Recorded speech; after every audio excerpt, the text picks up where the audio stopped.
The film with Sidney Poitier, which won the Image Award for me and gave me an Oscar nomination. And I grew up in England struggling to actually express myself because there wasn't that much work.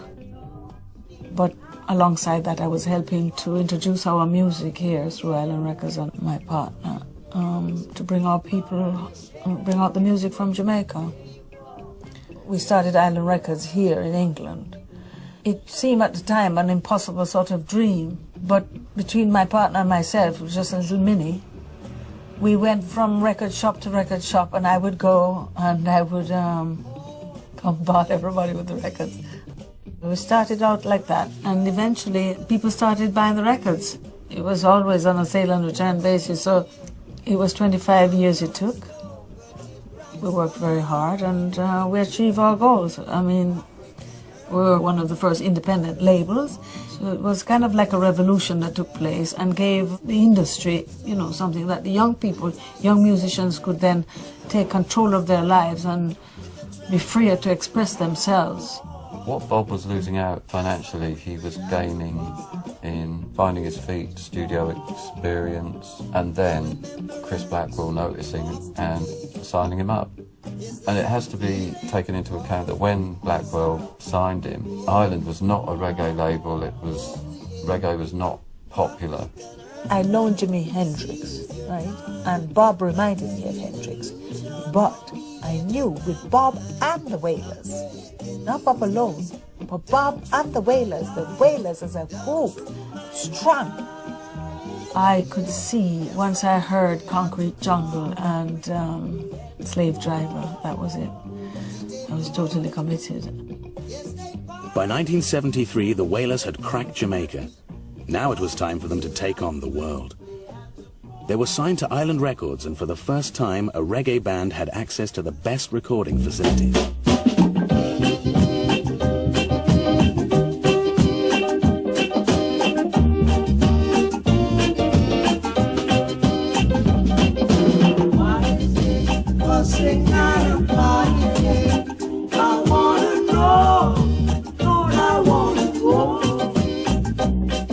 We took him all around the Caribbean, and I photographed him all the time. We developed a very close relationship where we started to write together.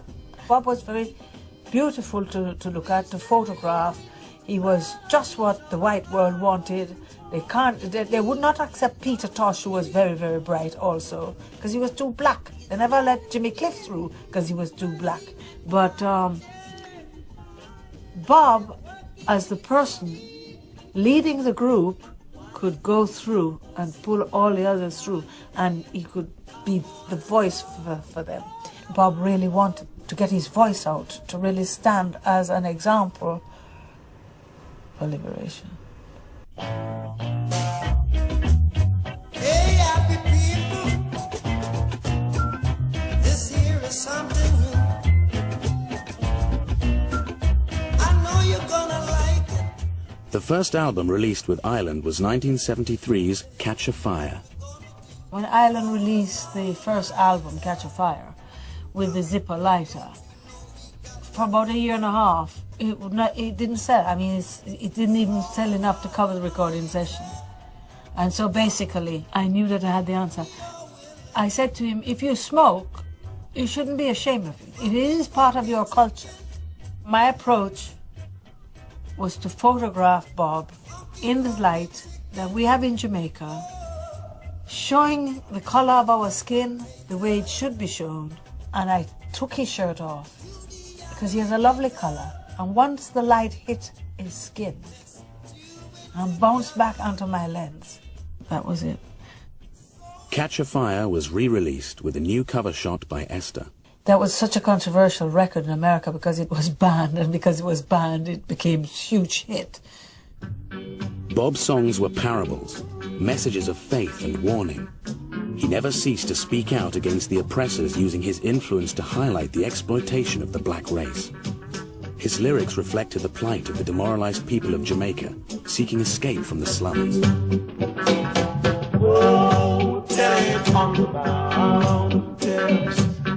The way Jamaica is, you have one television station at those days, yeah? most people listen to the radio, or you buy the paper. Some people couldn't afford the paper. So a lot of people can get the message where they want to hear through the music. If you go to Jamaica and you look around, you can see what Bob talking about. You see, you don't have to guess. It's not like a dream. It's not, you know, some people write and they write like fairy tales. You have to check if Bob was a poet also, you know. At times he called me a slave driver because I was always pushing him to write. And he said, come on, let's write a song. And so basically I encouraged him to take his guitar with us everywhere we go. And so we would go around the island, so he'd bring his guitar and he'd do the reggae rhythm and the song would be on.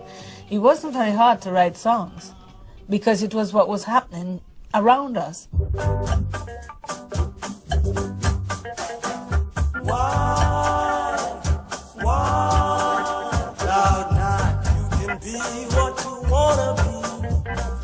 The songs Bob sang, they were logic and common sense. He was strong to his cause. We developed a very close relationship where we started to write together, and we wrote Get Up, Stand Up, flying over Haiti, a country which had experienced the most awful poverty and the most awful pain with slavery. We just wrote it there on the plane, on the paper, and just start talking, and he'd beat out a little rhythm on the seat of the plane, and that would be it. He wrote some great pop songs with catchy choruses that you can sing. Right, that's the surface level. On an emotional level, and especially a groove level, the Wailers were an incredible band. Bob was an incredibly passionate singer, and these are things that strike an emotional chord no matter what style of music you're into. I mean, you can hate reggae and love Bob Marley. You know, there's just universal, and he's got a universal message. He's positive. Lord, I gotta keep on moving. Lord, I gotta get on down. The revolution and the struggle was using the pen to speak for us and using the music to drive the lyrics to put the thing out so that all people could identify it, that it could become universal and really cross over. So I encourage him to write more protest songs rather than love songs. Bob managed to have like these different personalities. I mean, the same album, he could be doing a song about war, really brutal, graphic, realistic song, and then he'll be singing Waiting in Vain or Is This Love? You know, he just was able to translate whatever was going on in his head. It just came out, and it was always sounding like Bob. And he never sold out, got soppy or soft or anything like that. It was all part of him. Just he wasn't ever going to be just a relentless militant. Hey, what is your own? What's your music to you? My music to me. The music is more than music to me. It go further than music, you know. It go with I don't know, it further than music. But you used it as a strong message. I mean, words like a hungry man is an angry man. The music used me. Whatever it is, there's no doubt Bob Marley knows how to use his music. 12,000 people, more than half of them white, came to hear him perform. And in a trance-like mystical state, he carried them with him and left them shouting for more. Despite this obvious commercial success, he appears to live the life he preaches. But as Bob's fame amplified, so did the media pressure. He wasn't the god-like figure that he is now, but he was certainly one of the most famous men in the world. People started coming from Harvard, Oxford University, Cambridge, and so to investigate the whole, what was going on in Jamaica. I coach them. I just say to Bob, now, you just have to be yourself, be strong, speak with your own dialect, the way you speak. Don't try to, articulate for them the way they want to do it. All the reporters had to come through me, and Bob Rose was then free to be himself, to speak in his own way, to articulate the way he articulates, and for Jamaicans not to be ashamed of their accent. He